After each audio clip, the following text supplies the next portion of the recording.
Welcome to the Slop Farm. Enjoy the video. You'll begin with essential prerequisites so wireless debugging works. First, enable developer options by tapping build number 7 times in Settings About Phone. This unlocks advanced toggles.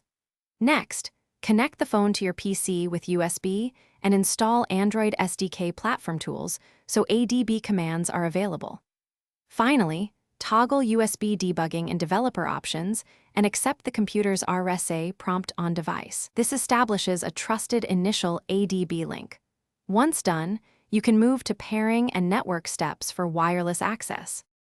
Once the USB ADB session is trusted, switch the device to TCP mode by running a DB TCPIP 5555 from your PC. This opens the ADB daemon on port 5555.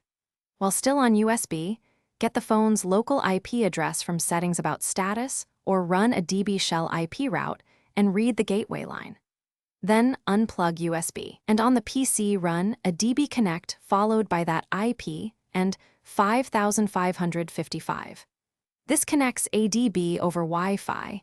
To finish, confirm the link with a DB devices. You should see the device listed with its IP. Keep in mind wireless connections are less stable than USB, so move close to the router and avoid network isolation features. If the device drops, restart the ADB server on your PC using a DB kill server, then a DB start server, then reconnect. If that fails, reboot the phone. Re-enable a DB TCPIP 5555 over USB and rerun a DB connect. This clears common states and restores pairing.